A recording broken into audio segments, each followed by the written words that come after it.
भगवती मेरी वाणी को अलंकृत करे, यानी कि शुद्ध करे, पावन करे, या सामर्थ्य श्री गणेश अंबिका को है।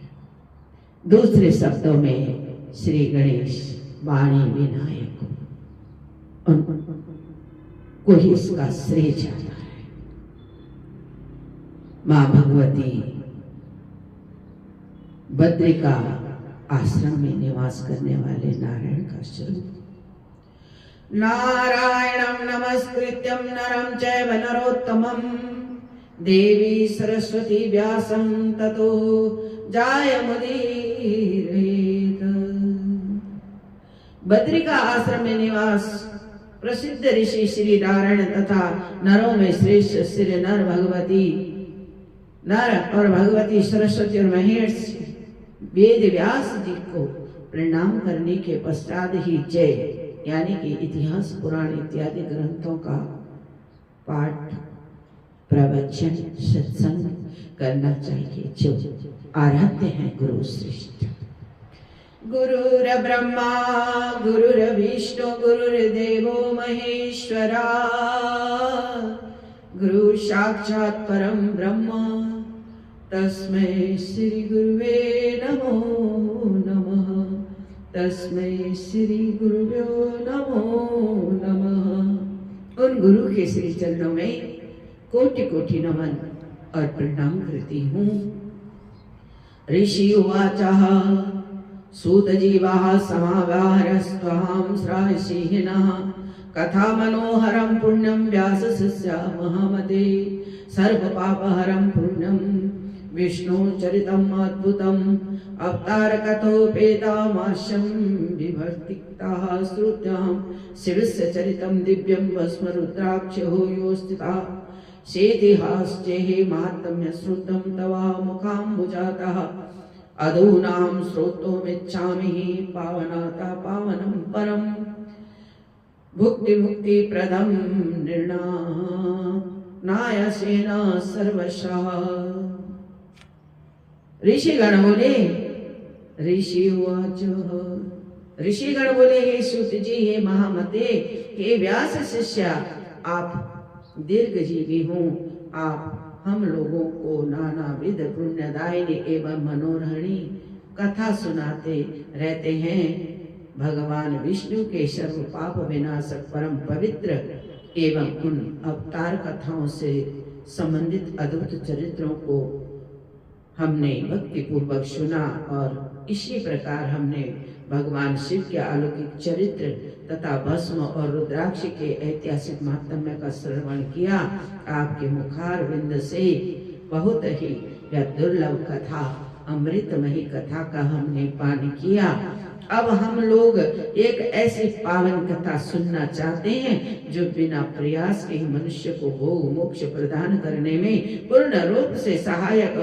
महाभाग अतः आप उस कथा का वर्णन करें जिनके द्वारा मानव कलयुग में सिद्धियां तो प्राप्त कर ही लेता है, क्योंकि वह तो आपसे बढ़कर किसी अन्य को नहीं जानते जो हमारी शंकाओं का निवारण कर सके। अगर घर में पिताजी तो माँ के बिना काम नहीं चलता। जब तक घर में माँ नहीं दिखेगी तो चैन नहीं आता, सुख नहीं आता, आनंद नहीं आता।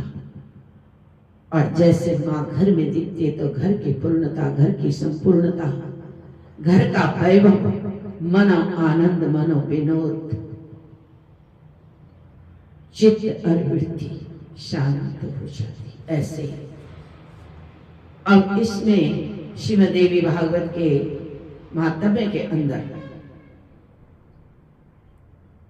यह प्रसंग चलता है श्रीमद् देवी भागवत के अंदर कि जब वेद व्यास भगवान ने समस्त पुराणों की रचना कर दी और फिर भी उनको संतुष्टि नहीं। भीतर की चित्त वृत्ति होती ना, जैसे बालक आता है सब उससे बहलाते हैं, फुसलाते हैं, दुलारते हैं, लाडते हैं, परंतु यदि माँ नहीं दिखे तो रुदन रुकता नहीं, वो चिंता थमती नहीं। वो प्रसन्न शांत नहीं होता, मन बार बार चाहता है। माँ कहाँ? बेटे को, बालक को आप बिस्किट पकड़ा दीजिए, आप टॉफी दे दीजिए, कुछ मिठाई दे दीजिए, वो खाता भी रहेगा पर रोता रहेगा, बीच बीच में माँ बोलता रहेगा, बाद में उसको फेंक कर चिल्लाने लगता है। क्यों? माँ नहीं दिखी।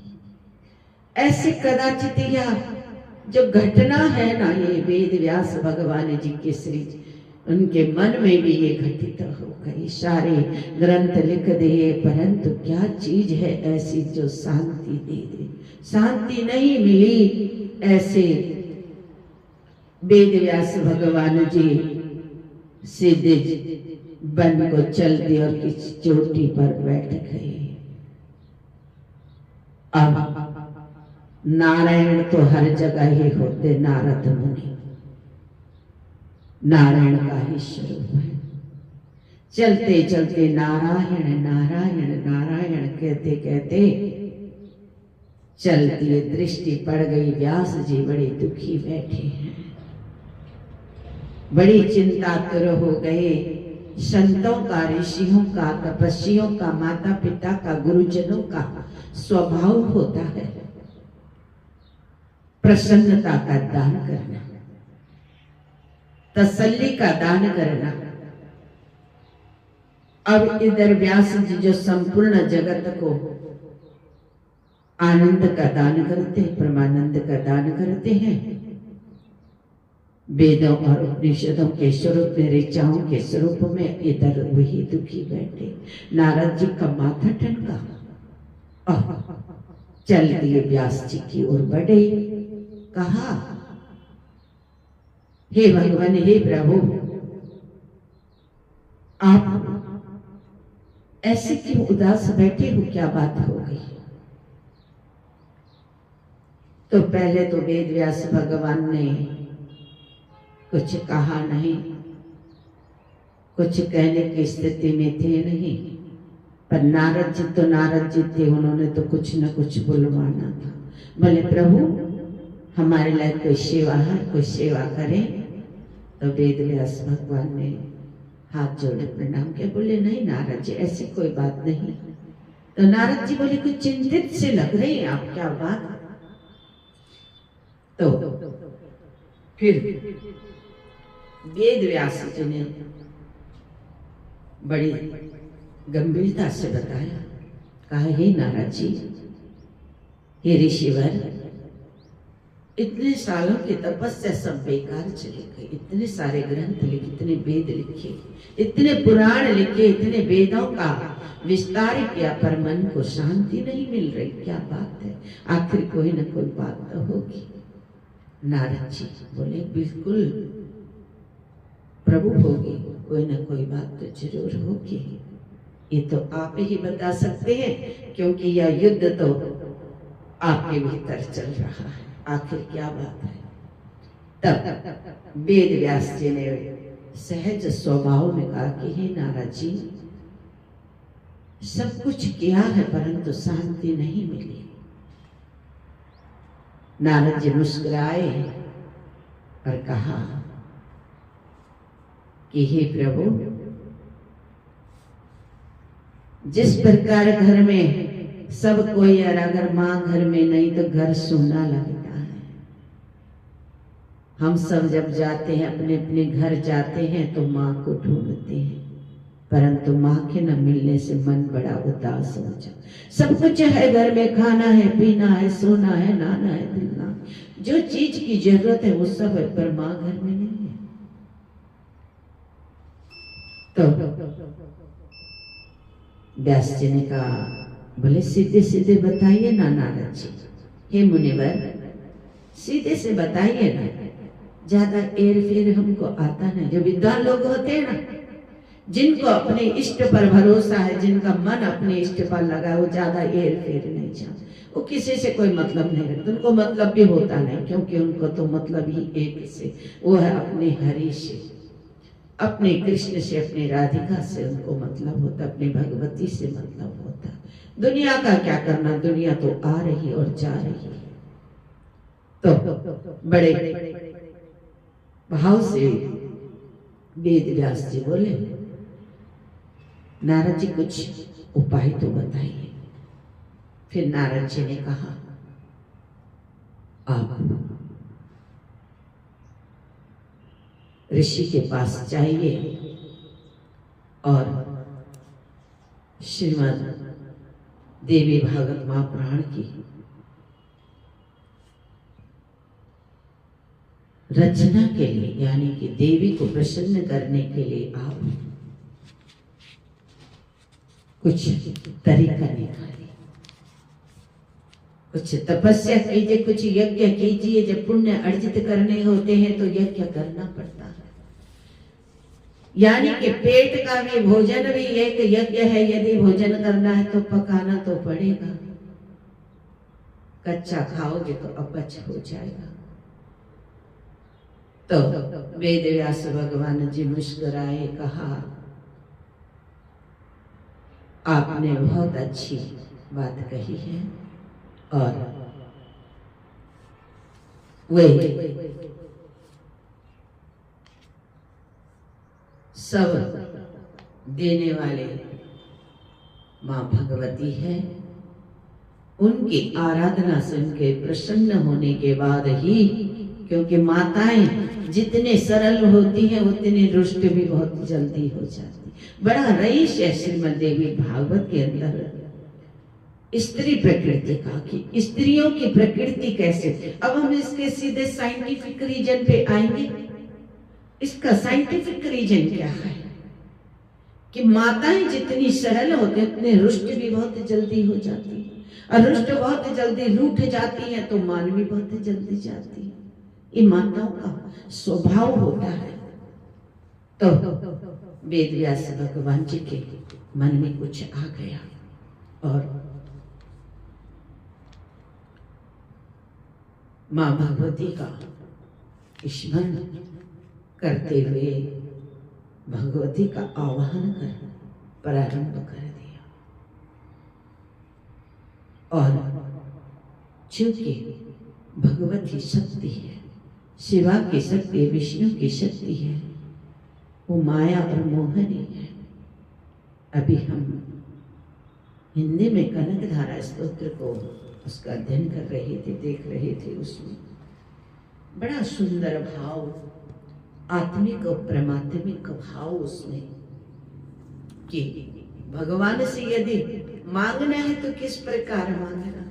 और वर्तमान समय में नवरात्रि का अति पावन पर्व चल रहा है।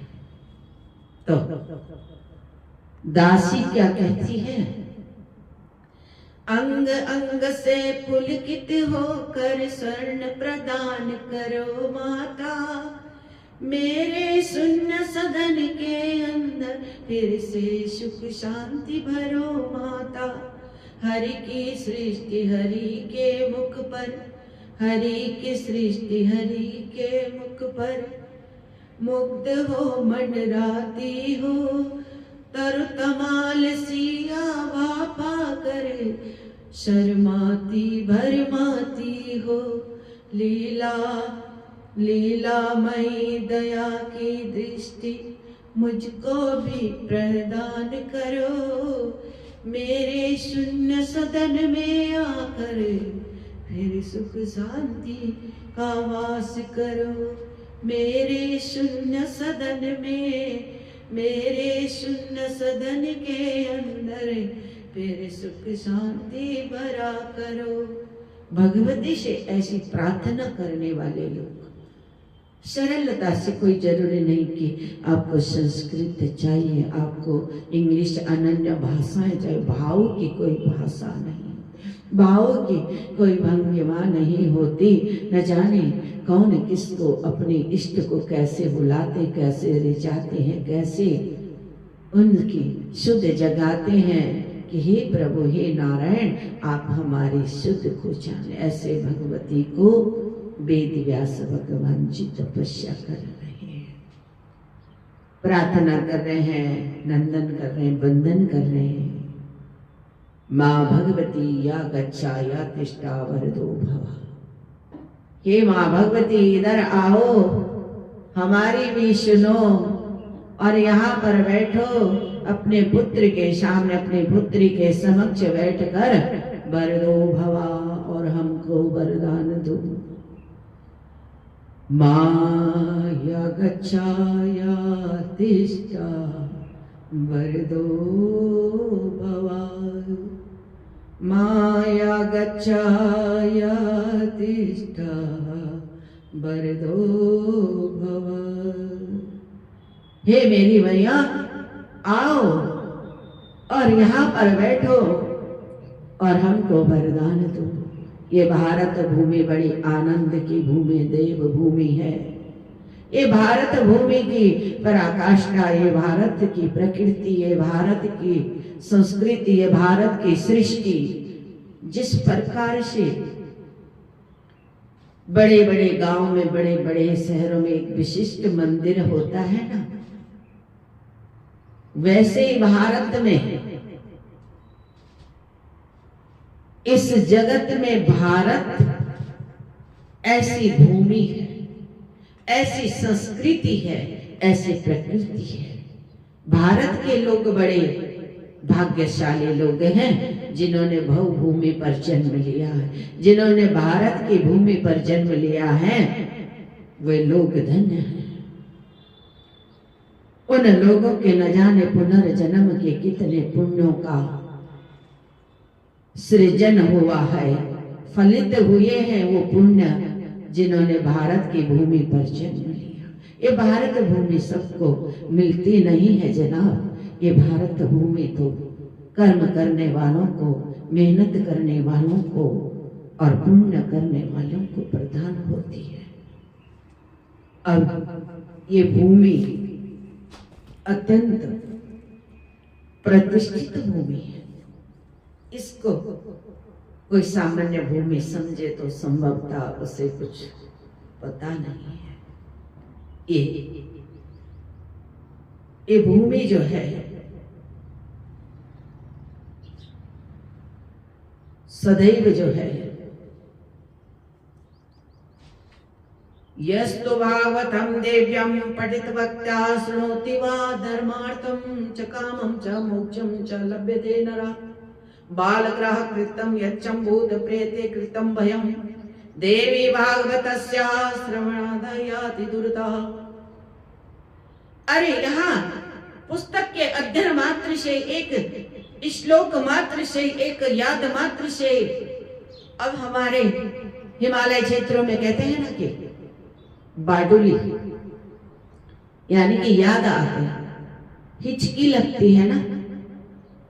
और कभी कभी जब चूल्हे का जमाना था तो चूल्हे पे आग भभराती थी, फरफराती थी। तो जब चूल्हे की आग फरफराती थी तो घर में बड़े बूढ़े कहते, आज कोई याद कर रहा, कोई भोजन पर आने वाला, कोई मेहमान आने वाला। और जब बाडुली लगती थी, हाथ पांव में खुजली होती थी, पराज लगते थे, पांव में पराज लगते, तो कहते कोई प्रिय याद कर रहा, माँ याद कर रही, पिता याद कर रहा, कोई मित्र याद कर रहा। तो बाडुली लगती थी। आज के समय में जो भावनात्मक जो रिश्ते थे, मनुष्य की मनुष्यता शब्दों में ही प्रयोग कर गुम हो गई। अंत स्थल में कुछ बचा नहीं, ऐसा लगता है देख करके। कुछ लोग हैं जिससे ये भारत भूमि चल रही, ये विश्व चल रहा है, ये ब्रह्मांड चल रहा है। संपूर्ण ब्रह्मांड में कुछ लोग बड़े धार्मिक हैं, वे मनुष्यता के धर्म से परिपूर्ण है। मनुष्यता का धर्म क्या कहता है? मनुष्यता का धर्म है न किसी जीव को मारो, न किसी जीव को काटो, न किसी जीव को अहिंसक रहना, हिंसा नहीं करना। प्रभु इस कलिकाल में मारने की हिंसा तो होती है, पर इस कलिकाल में तो मन की भी हिंसा है, शब्दों की भी हिंसा है, बातों की भी हिंसा है, देखने की भी हिंसा है। क्यों? ये कलयुग का प्रथम चरण है और इस कलयुग में वो सब हो रहा है। जो हम चाहते न चाहते भी, अनजाने में भी ऐसे कार्य कर बैठते हैं जिससे हमारा जीवन प्रभावित होता है और हमारा जीवन ज्यादा प्रभावित ना हो बाहरी चीजों से, इसके लिए साधना होती है। बाहरी लोगों से कम मिलना जुलना, जैसी संगति होगी वैसी संगति का बड़ा प्रभाव जीवन में होता है। दिव्य आत्मा हमारी जैसी संगति होती है, हमारा स्वभाव भी धीरे धीरे वैसे परिवर्तित हो जाता है। संगत के गुण नेक ही को की भर भर गुण, हरि के माथे चढ़ गया गंगा भये प्रसन्न। बहुत सुंदर कथा है, बहुत सुंदर एक प्रेरणा है कि संगति का असर वास्तव में हमारे जीवन पर पड़ता है। अब एक भंवरा था, एक गोबिल्डा था जो गोबर में रहता और भंवर था जो फूलों में रहता था। एक दिन ऐसे भटकते भटकते फूलों पे चलते चलते चलते चलते भंवरा थक गया और दम से गिरा गोबर के ऊपर। गोबर में गिरा तो गोबर लग भी गया। वहां गोबिल्डा बैठा था। बोले भाई, ऐसे सुगंधित और स्वच्छ और साफ जगह पे घूमने वाला आज कैसे मेरे घर आ गया। ऐसे बातचीत होते होते दोनों की मित्रता हो गई और भंवर और गोबिल्डा दोनों साथ साथ रहे। ये प्रकृति, देखो ये प्रकृति नेचर है। This is a very important question and answer कि हमारी जैसी संगति होती है, इस पर ध्यान देना चाहिए। ये कोई कहानी नहीं, ये कोई कथा नहीं, ये केवल उदाहरण मात्र नहीं, ये कोई एग्जाम्पल नहीं है।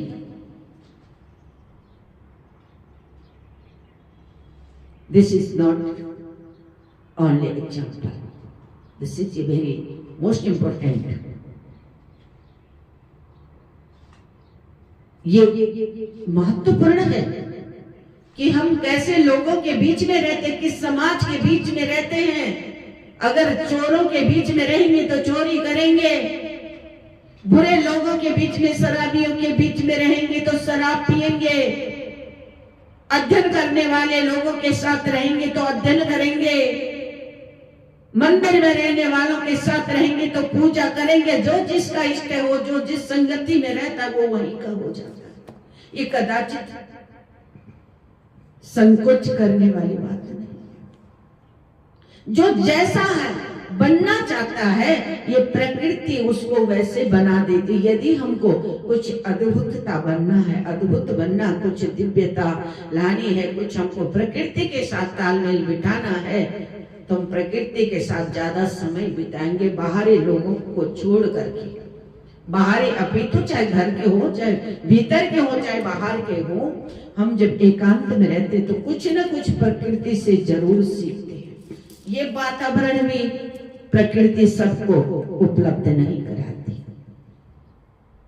माता पिता को पता है कि कौन बेटा डॉक्टर बन जाएगा, उनको एक संदेश आता है, एक मैसेज आता है, ऐसे उनको लग जाता है इसकी रुचि उसमें है तो ये डॉक्टर बनने वाला है। तो ऐसे भगवान को भी, ईश्वर को, सर्वशक्तिमान को भी, प्रकृति को भी लग जाता है कि कौन मेरा सेवक बनने लायक है और कौन बन भी सकता है। जिसकी चित्त और वृत्ति अपने इष्ट पर हो वह बेशक विशेष बनता है, इसमें कोई दोहराई नहीं। तो वहां आज गोबिल्डा और भंवर की भरभर जो है भ्रमण करते करते आज गोबिल्डे के घर पे चला गया। बड़ी परेशानी हो रही, कहाँ फूलों की सुगंध में था, कहाँ गोबर की गंध में आ गया। परंतु यदि हमने कोई चीज करीबी से देखी नहीं तो हमको ज्ञान भी कैसे होगा, अनुभव भी कैसे होगा।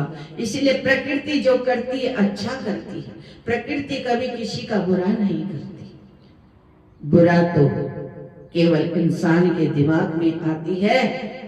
कहीं बुरा करने के लिए प्रकृति तो माँ है, प्रकृति तो पिता है, प्रकृति तो इष्ट है, प्रकृति ही गुरु है। ये जब हमारी समझ में आ जाता है तो हम उतने ही उदार हो जाते हैं। और उस प्रकृति के तो 4,84,000 संतानें हैं। हम एक बूंद मात्र है इस प्रकृति के। समुद्र से अगर एक बूंद निकाल बचा तो कोई आ रहा कोई जा। रचाई सृष्टि को जिस प्रभु ने, वही ये सृष्टि चला रहे हैं। भेजा जिन्होंने जगत में जाना, वही तो वापस बुला रहे हैं। और जिसने इस जगत में भेजा हम सबको, धीरे धीरे वही तो वापस बुलाते हैं। अब आज का इंसान देख कहाँ रहा है, उसको तो सोच रहा मेरा जन्म हो गया तो मैं राजा बन गया इस पृथ्वी का। यही तो भाव बेकार कर देता इंसान की इंसानियत को। हमें अपनी मृत्यु का सदैव ध्यान रखना चाहिए कि हमने मृत्यु निश्चित है, मृत्यु कटु सत्य है, इसने होना ही होना है। अब इधर भ्रमर और भंवरा दोनों घनी मित्रता हो गई। कभी गरीब के घर में जाओ तो मुंह मत चिढ़ाओ, प्यार से बैठो, प्रेम से बैठो। मित्रता से पवित्र कोई वस्तु भी संसार में नहीं होती। मित्र जैसा भी इस संसार में, भगवान तो एक बार हमारी बुराई देख ले, लेकिन जो सच्चा मित्र होता है ना, वो उसकी बुराई को भी भूल जाता है। ऐसे ही दोनों मित्र हो गए रात भर। अब भ्रमर को भी वहां आदत पड़ गई। सुबह जैसे हुआ तो भंवरे ने कहा, पूरी रात्रि आज आपके घर में आपके साथ में व्यतीत की है, चलो आज हम आपको अपने घर ले चलते हैं। अब ऐसे भंवर ने कहा, गोविंद और भंवर दोनों उड़ने लग गए। प्रातः हुआ, सूर्य उदय हुआ, बड़ी सुंदर सुगंध चलने लग गई। सब फूल पुष्पित हुए, पराग बिखेर रही, खुशबू आ रही, सौंधी सुगंध चल रही। माटी की सौंधी सुगंध है, पुष्पों की सौंधी सुगंध है। अब गोबिल्डा भी भंवर के साथ यात्रा पर निकल गया। दोनों घूम रहे हैं। ऐसे होते होते शाम ढल गई। एक बड़े से पुष्प पर दोनों बैठ गए। पुष्प बंद हो गया, रात्रि व्यतीत हुई। सुबह मंदिर का पुजारी आया और पुष्प तोड़कर मंदिर में ले गया और भगवान का श्रृंगार फूलों से हो रहा। गोविंदा बड़ा मुस्कुरा रहा, कहा गोबर में दिन काटे, कम से कम आज तो सदगति हुई है। आज तो कम से कम पूजा में भगवान के श्री चरणों में तो मैं यहाँ आया। यह है दिव्य आत्मा। हे श्रेष्ठ जनों, विद्वानों, इस संगति का प्रभाव, ये तो छोटी एक बात है, परंतु इसके गंभीर परिणाम है। हमारी जैसी संगत होगी, अच्छे लोगों के साथ रहेंगे तो अच्छी बात ही सीखेंगे, अच्छी चीज ही सीखेंगे, उन्नति कारक ही होंगे संसार में। परंतु यदि हमने संगति का चुनाव, मित्रता का चुनाव सही तरीके से नहीं किया तो फिर वही अंदर और बाहर होते रहेंगे। कभी अंदर गए तो कभी बाहर आ गए। तो संगति का असर जीवन पर होता है। आप 4 दिन किसी ब्राह्मण के साथ रहो तो आप श्लोक बोलना प्रारंभ कर दोगे। आप किसी बच्चे के साथ रहोगे तो तुतले बच्चे के साथ आप भी तुतली भाषा में बोलना प्रारंभ कर दोगे, क्योंकि आनंद है बच्चे की भाषा में, बालक की भाषा में आनंद है। और जो क्योंकि वो तो निर्विकार है, साक्षात ईश्वर तो वही है जिसको कोई भेदभाव। ऐसे ही जो साधु संत होते हैं वो साधना इसलिए करते हैं कि ये मन बाल स्वरूप में हो जाए, कोई भेदभाव हमारे हृदय में न रहे किसी के प्रति, कोई छोटा है कोई बड़ा है, कोई इधर है कोई उधर है, ये भाव हमारे भीतर से समाप्त प्राय हो जाए, लुप्त प्राय हो जाए। इसलिए भक्ति का तात्पर्य ये है, साधना का तात्पर्य ये है कि शरीर का भी भान ना हो कि ये शरीर मांस का है, कि ये रुई का है, ये किसी पुष्प का है या किस चीज का। ये बड़े बड़े जो साधक होते हैं ना, अब हम आपको कुछ ही दिन पहले हम शिव मुखी नागराजा ने कहे, अब ऐसे तो हमारी माता जगह जगह आती नहीं है, और वहां तो पिताजी भी आ गए। शिव मुखी नागराजा ने दृष्टि दे दी, कुल देवता है, तो वहां ढोल पर देवांश डालना था, तो बहुत भयंकर आ गए, इतने भयंकर आ गए, इतने भयंकर आ गए कि शरीर उठ गया, पता नहीं लगा रुई जैसा शरीर हो। ऐसे केवल हमारे जीवन में केवल 2 बार हुआ है जो शरीर उठा है, और इतनी खुशी इतनी प्रसन्नता हुई कि हम स्वयं को जान नहीं पा रहे थे। बहुत समय तक वहीं पर बैठ गए, पता ही नहीं चला, बड़ा आनंद आया। ब्रह्म ये साधना करने का परिणाम है। साधना आप करोगे ना, साधना में संसार नहीं होता। एक बात जरूर याद रखनी, जिसके भीतर संसार है वो साधक नहीं हो सकता, वो साधना नहीं कर सकते। बहुत सारे लोग कहते हैं कि जी ये भी है वो भी है, नहीं। एको देवो महेश्वरा, हम में भी, तुम में भी, उसमें भी, इधर भी उधर भी, एक ही इष्ट है सबका, तेरा तुझको अर्पण क्या लागे मेरा। ये भाव जब तक नहीं आएगा तब तक भगवती का, भगवती अभी तो शक्ति का, शक्ति अभी तो ऊर्जा का, ऊर्जा का अभी तो द्रव्य का एलिमेंट्स, फ्लाटर, स्पंदन, तब तक हमको नहीं होगा जब तक हम प्रकृति को नहीं जानेंगे, समझेंगे। प्रकृति के बीच में रहना इसीलिए लाभदायक है।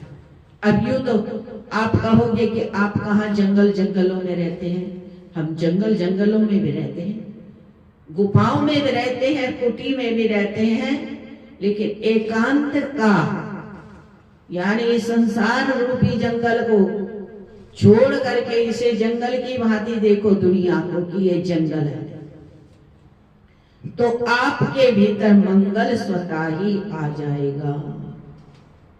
मंगलम भगवान विष्णु मंगलम गरुड़ध्वज मंगलम पुंडरीकाक्ष मंगलायतनो हरि। अरे जब मंगल आ गया तो हरि भीतर आ गया। सर्वत्र सर्वदा अहम ब्रह्मस्य शिवोहम, शिवोहम, ये भाव ये तत्व जब तक नहीं आएगा, और इसको द्रव्य कहते हैं, यानी इसे पदार्थ कहते हैं। मनोयोग पर हमारी कार्यशाला चलती है कि ये मन कहाँ तक रुकता है। तो जब कभी हम बहुत भावुक हो जाते, भजन लगाकर नाचते गाते, तो हम अपने मन से ही बात करते, हृदय तक मन को ले जाते कि चल भीतर, अंतर्गता एक संदेश आता है कि वहां पर ये मन नाच, ये मन को मारना ही नहीं, अभी तो इसको संवारना है। बहुत कहते हैं हमने कुछ खाया नहीं, मन को मारा। अरे मन को कहाँ मारा? कुशल कुशल पूछते और कुशल रहा ना कोई। इस मन को मारते मारते ये और ललचाता, इसको मन मारना नहीं बोलते, मन को तराशना।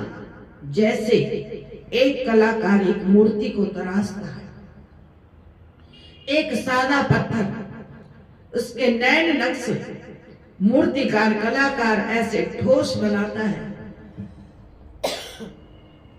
बाद में इंसान उससे बातचीत करने के लिए तैयार हो जाता है।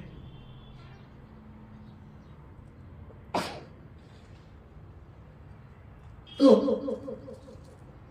ये मन बड़ा ठोस है, बड़ी फिसलन है इसमें। अब इसको कौन तराशता है? जो इसको समय ही नहीं देता। आप किसी विशेष कार्य में अपनी रुचि रखिए। आपको यदि डॉक्टर बनना तो ये मन कहीं नहीं जाएगा, ये आपको आपके सब्जेक्ट तक की ही यात्रा कराता रहे, वहीं घुमाता रहेगा। आपका विशेष कोई लक्ष्य है तो ये आपको वहीं ले जाएगा। तो ये मन की जो शक्ति होती है, इस मन को जब हम तराश देते तो श्रीमद् देवी भागवत शक्ति के रूप में, शुद्ध अमृत के रूप में, पावनता के रूप में, लक्ष्य के रूप में, सैद्धांतिक रूप से हमारे भीतर प्रतिस्थापित हो जाए। बड़ी द्रव्यमयी कथा है श्रीमद् देवी भागवत की। क्यों? ये मात्र भाव की कथा है। ये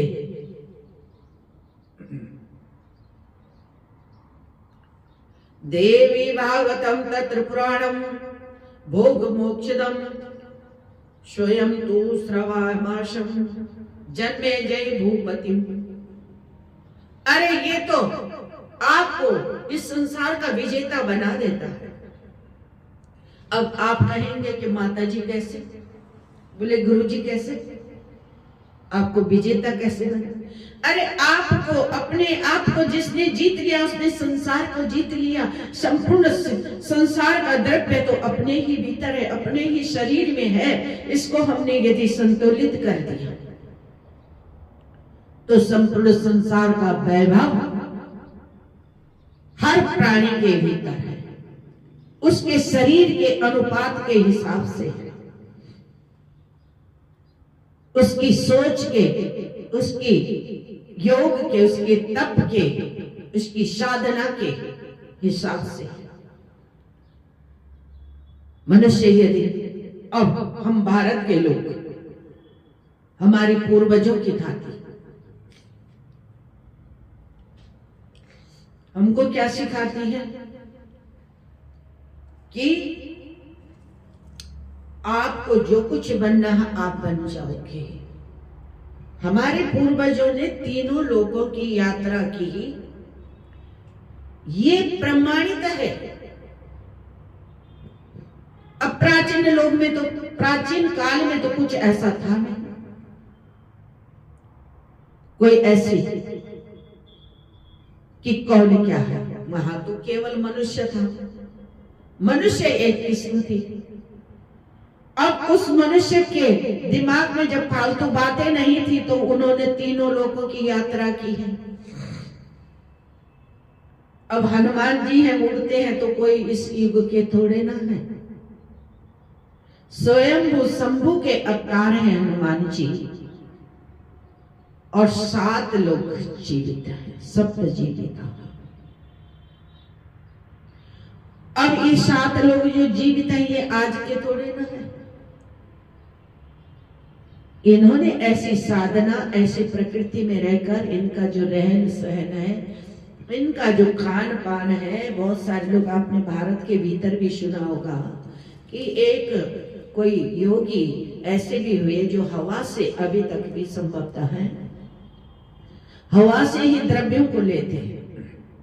अब ऑक्सीजन में क्या है, वो सभी चीजें तो है, ब्रह्मांड की जो चीजें हैं जिससे शरीर निर्मित होता है, पंच तत्व जिसे बोलते हैं, ऐसे तो 32 तत्व होते, परंतु हमको 5 तत्वों की है। उसमें सर्वप्रथम वायु, आकाश, अग्नि, जल, पृथ्वी, ईश्वर। तो इन तत्वों से ही वो, क्योंकि उनको संतुलन बनाना आता था शरीर में, वो हमारे तरह घर बनाकर नहीं बैठते थे, हवेलियां बनाकर नहीं बैठते। उनको कोई रोग नहीं थी, कोई व्याधि नहीं थी, न मानसिक व्याधि थी, न शारीरिक व्याधि थी, न वैचारिक व्याधि है। आजकल तो मनुष्य के भीतर अनेक प्रकार की व्याधियां आ गई। बोलना नहीं आता, सोना नहीं आता, खाना नहीं आता, देखना नहीं आता, सुनना नहीं आता, तो क्या आता है फिर?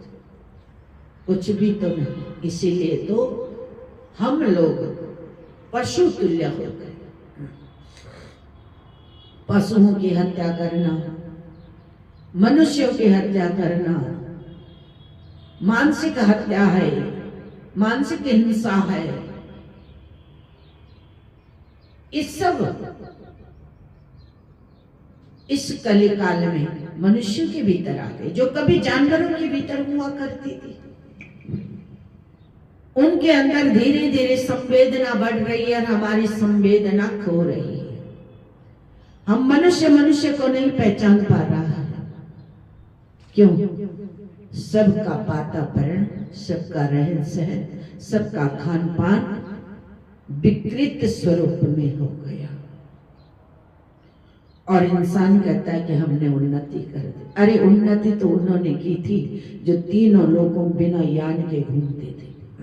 शरीर को ऐसा रुई की भांति बना देते थे कि ध्यान लगाया, आत्मा घूम कर आ जाती थी, शरीर जहां बैठा। इस तकनीकी पर आप विचार करें, ये बहुत वैज्ञानिक और साइंटिफिक इसका कारण।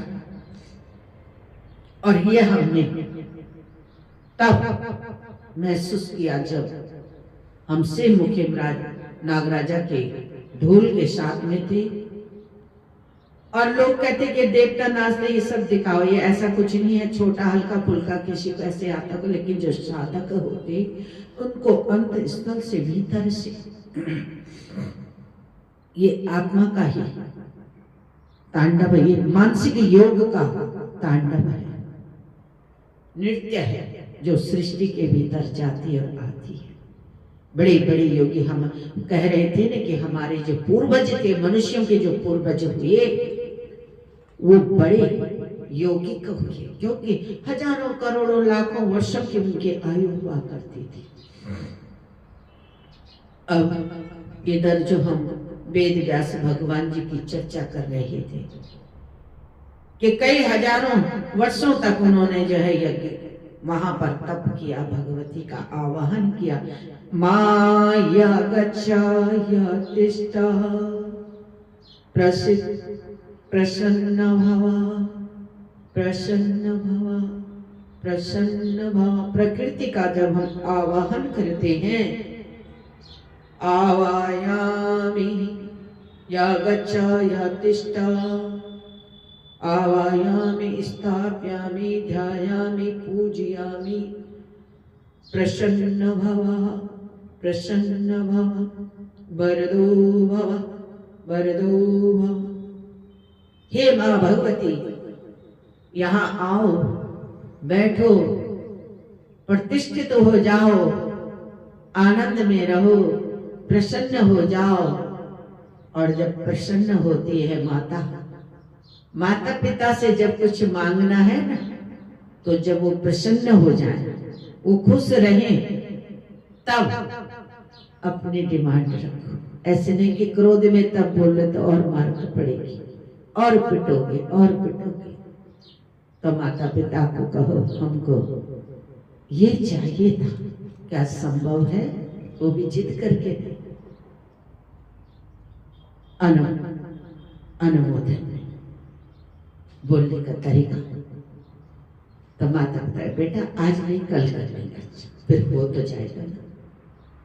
ये तरीका होता है परिवार से भी बातचीत करने का।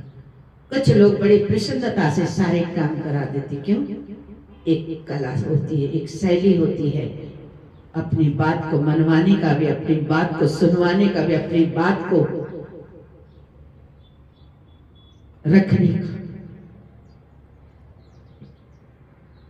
अब माता को यदि क्रोध आ रखा, कहा माता हमको ये चाहे, तो माता एक और डंडी मार देगी ऊपर से, ले क्या चाहे, या पहले परेशानी चल रही है, तुम्हारी डिमांड पूरी नहीं होती। तो ऐसे भगवान है, प्रकृति है। भगवान कौन है? प्रकृति है, ईश्वर कौन है? जो सर्वशक्तिमान है, जो संसार को चला रहा है, जो संसार को बुला रहा है, एक तरफ से समेट रहा है, एक तरफ से उठा रहा है। ये कौन है? प्रकृति। ये प्रकृति पुरुष, ये प्रकृति स्त्री, और ये जो जीवन है ना, ये संपूर्ण तपस्या है। अब इंसान यहाँ सोचता मैंने खा लिया पी लिया, बस अब तो मुझे कुछ नहीं चाहिए, मुझे मरना ही। अरे मरना ही था तो पहले मर जाता, इतने दिन तक क्यों रुका? क्या तुम्हारे अपने बस में है मरना? नहीं ना, ये ऊपर वाले के हाथ में है। परंतु एक ही बात याद रखनी, कुछ याद मत रखना। एक बात ही याद रखना कि जो प्रकृति है, चाहे पिता है चाहे माता है, उनको स्मरण करना।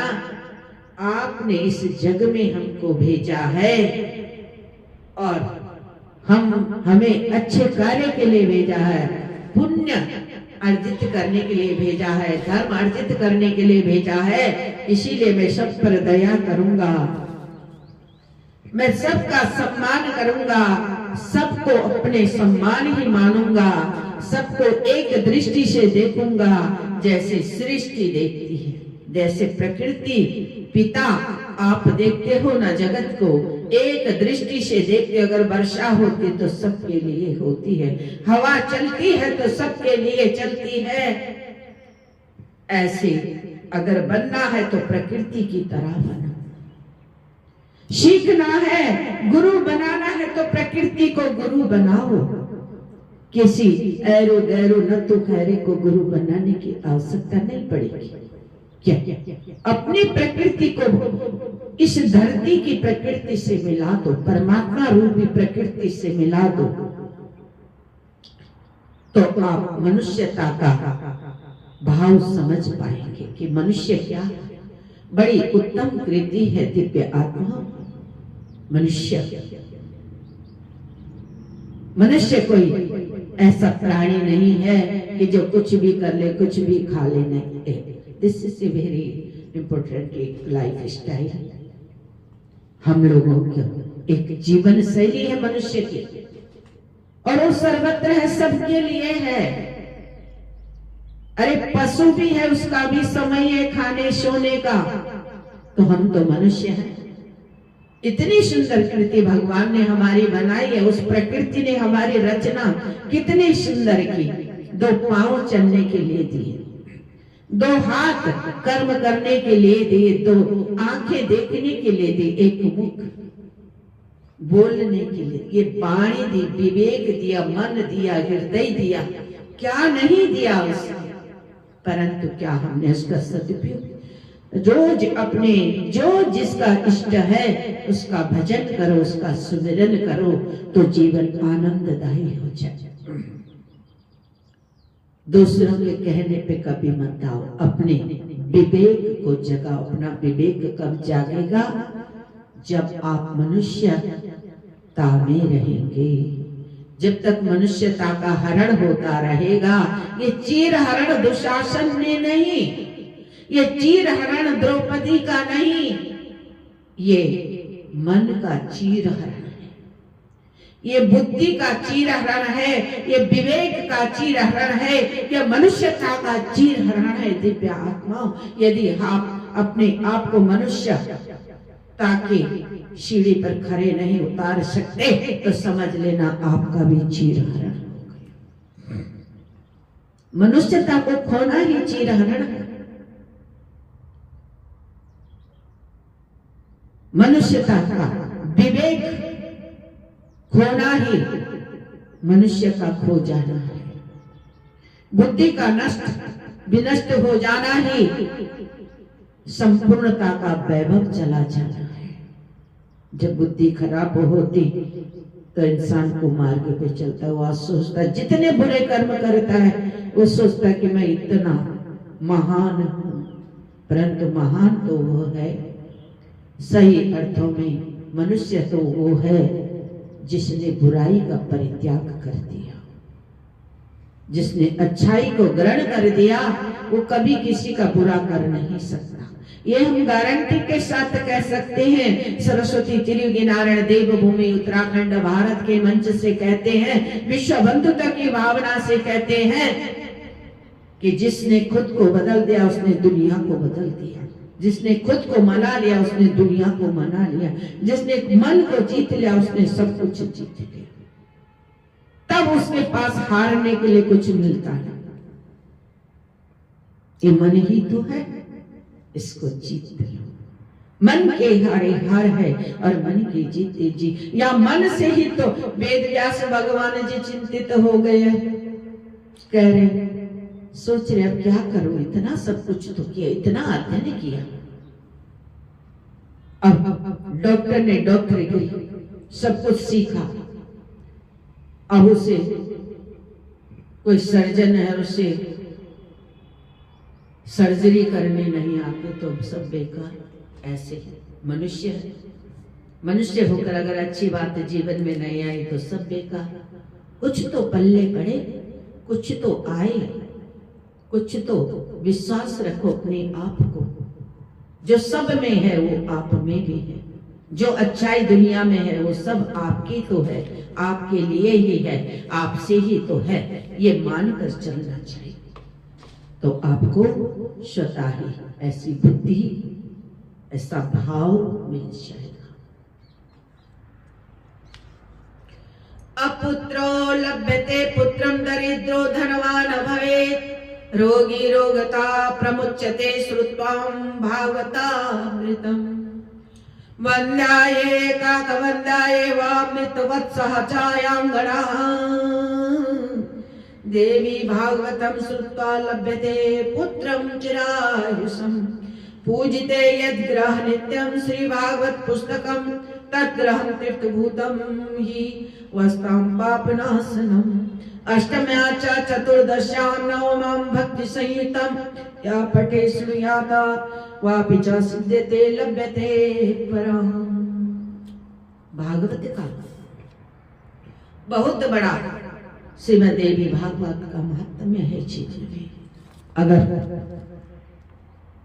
जीवन में भागवत क्या है, भगवान कर, भगवान कहाँ है? आप सबके भीतर भाव, भाव जनित है भगवान। माँ के लिए माँ का भाव नहीं तो माँ कहाँ पर है? पिता के लिए पिता का भाव नहीं तो पिता कहाँ पर है? बहन के लिए यदि बहन का भाव नहीं तो बहन कहाँ पर है? हे खोजी मन, हे बुद्धि, हे चित्त वृत्ति, भगवान तो तब है जब भाव है, और तेरे ही भीतर है, तेरे ही अंदर है। तो मैं तो तेरे भीतर अंदे, मैं तो तेरे भीतर बंदे, कहाँ ढूंढे मोही गए। तो ये सब भीतर ही।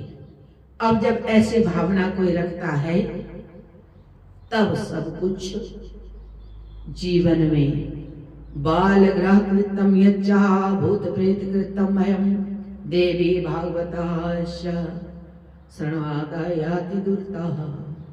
अरे अच्छे भाव के लोगों के लिए कहाँ भूत है, कहाँ प्रेत है, कौन क्या है, कौन क्या है, इससे क्या मतलब है? जो अच्छा है तो अच्छा है। गंगा जब चल रही है, गंगा जब बह रही तो सबको नला रही। कहाँ देखती है माँ कि कौन क्या है? कुपुत्रो जाई तब कुछ दपी को माता न होती। आप स्मरण करके तो देखो, ये धरती माता हम कैसे भी हैं, हमारी कितनी बुरी आदत क्यों नहीं हो, परंतु ये धरती माता हमारा परित्याग नहीं करती। ये फिर भी सहलाती है, ये रात हमको सुलाती है, दिन हमको जगाता है। ये प्रकृति का नियम है, जो यहाँ आता है वह यहीं से चला जाता है। तो भगवान तो भाव का भूखा है, और भाव नहीं है तो कुछ भी नहीं है। तो ये देवी महात्म्य का जो सार है, देवी महात्म्य का जो भाव है, वह हमको बार बार यही चेतना देता है कि अपने माता पिता की, अपने गुरु श्रेष्ठों की, अपने घर के बड़ों की सदैव आज्ञा का पालन करो, उनके प्रति सम्मान का भाव। देवी भागवत को ये कथा अगर आप उस युग का इस युग में जीना चाहोगे तो क्या जी पाओगे? नहीं ना। परंतु इसके जो सूक्ष्म तत्व है, इसके जो सूक्ष्म कण है कि सबको समानता की दृष्टि से देखो, तुम में ही सब कुछ है, तुम्हारा इष्ट तुम्हारे भीतर है, उसे स्मरण करो तो तुम्हें ऊर्जा आएगी, शक्ति आएगी, शरीर में निरोगी रहोगे, पवित्र रहोगे, अच्छा मन मस्तिष्क रहेगा, अच्छे कार्य करोगे, सामाजिक कार्य करोगे, नाम कमाओगे, यश कमाओगे, कीर्ति कमाओगे, वैभव कमाओगे, धन कमाओगे। ये धन भी तो कौन कमाता है? जिसने कुछ कला सीख ली, और बिना समर्पण की कला आती नहीं। तो ये अद्भुतता है प्रकृति की हम सब के भीतर, इस ब्रह्मांड के भीतर जो चीजें हैं, जितने भी तत्व हैं, वो सब हम सब के भीतर है। वो चींटी से लेकर हाथी तक है, कोई चीज अछूता है। और जो ग्रह है, ग्रह नक्षत्र ब्रह्मांड है ना, ब्रह्मांड के भीतर अलग अलग जो है ग्रह है। इन ग्रहों के भीतर, उन ग्रहों की प्रकृति के अनुरूप प्राणी है। प्राणी जगत है सब जगह, ऐसा नहीं है बिना प्राणी के, परंतु उसी के क्लाइमेट के अनुसार, उसी के मौसम की भांति, उसी के द्रव्यों के भांति, उसी के रहस्यों की भांति है। केवल पृथ्वी को ही मत दे, इस पृथ्वी से बाहर बहुत कुछ है। पृथ्वी चपटी है, इस पृथ्वी गोल है, तो इस पृथ्वी के बाहर बहुत कुछ है। अब जो बाहर की सोचेगा, पृथ्वी से उठकर भी सोचेगा, उसे झगड़ने का टाइम कहाँ, उसको लड़ने का टाइम कहाँ, उसके बुराई करने का समय कहाँ है भाई उसके पास? वो तो एक वैज्ञानिक है, कुर्सी पर बैठा है, उससे पता है कि इस नक्षत्र से इस नक्षत्र पर जाने के लिए इसको कितना समय लग रहा है, वो गणना कर रहा है। तो क्या वो ये ऐसी फालतू बातों को सोचे कि कौन कैसा है, कौन क्या कर रहा है? जो करेगा वो भरेगा। ये तो प्रकृति पे छोड़ दो, जो जैसा है वो उसका फल उसको मिलेगा, जो जैसे। ये भारत भूमि तो कर्म प्रधान भूमि है। भारत क्या है? संपूर्ण ये पृथ्वी ही कर्म प्रधान है। वसुधैव कुटुंबकम की भावना से सबके शांति, सबके सुंदर मन, सबके पावन और पवित्र मन की कामना को लेकर माँ भगवती राजराजेश्वरी प्रकृति के शरणागत होते हुए उन भुवनेश्वरी को कोटि कोटि नमन और प्रणाम करती हूँ कि जिन्होंने इस जीवन को इतना उत्तम बनाया, जिन्होंने इस जीवन को भारत भूमि पर दिया, जिन्होंने भारत की भूमि की पराकाष्ठा का शिरोधार्य किया, जिन्होंने इस जीवन को इतना पवित्र और पावन बनाया, उन माँ भगवती वसुंधरा इस धरती को, भारत भूमि को कोटि कोटि नमन करती हूँ, प्रणाम करती हूँ। हृदय बड़ा गदगद होता है जब कोई बाहर पूछते आप भारत से आए हो क्या, तो बड़ा अच्छा लगता। तो लोग नमस्ते करते, जो नमस्ते करना नहीं जानते, अरे इस भारत से थोड़ा बाहर निकलो, दुनिया को देखो, उनको नमस्ते करने भी नहीं आते, उनको पता नहीं। वो शारीरिक बनावट से, शारीरिक रूप रंग से ही पता लगा देते हैं कि कौन कहाँ से होगा। अब कोई दक्षिण अफ्रीका से आएगा तो पहचाना जाता कहाँ से, इंग्लैंड से आएगा तो, जर्मनी से आएगा तो, न्यूजीलैंड से, कनाडा से आएगा तो, सब क्लाइमेट के अनुसार सबकी पहचान हो जाती कि तो हाथ जोड़ते, भारत से आए, बड़े भाग्यशाली लोग हैं।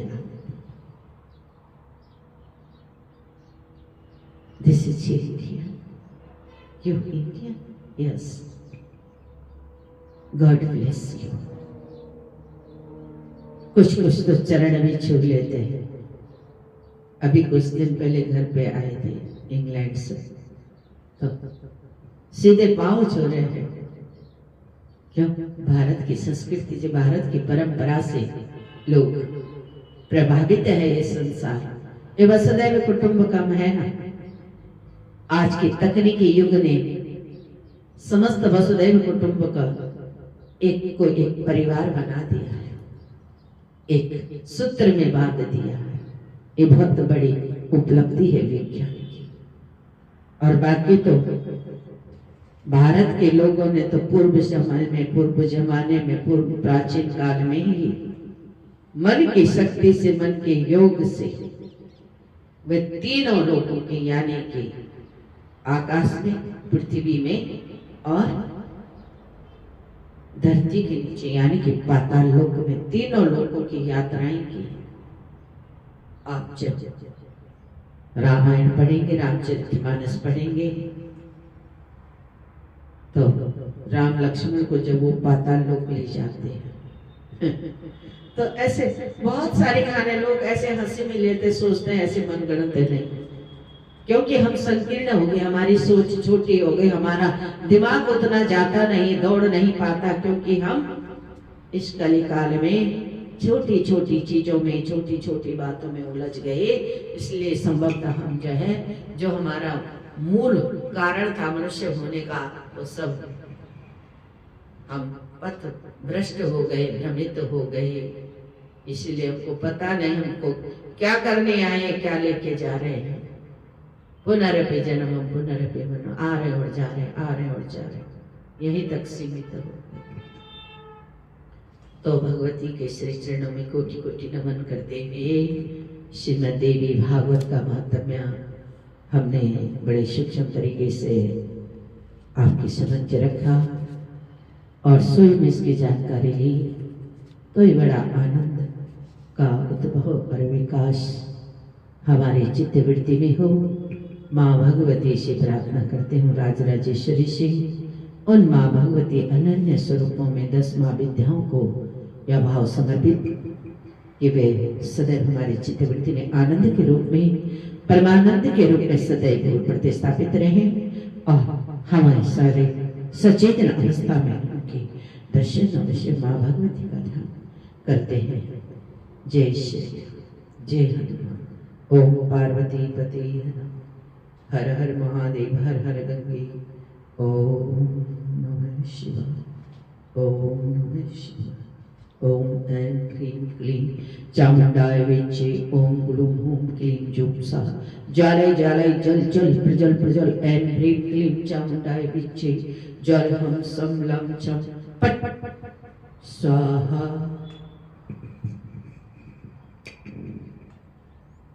Mic off. हरि सुंदर नंद मुकुंदा, हरि नारायण हरि सुंदर नंद मुकुंदा।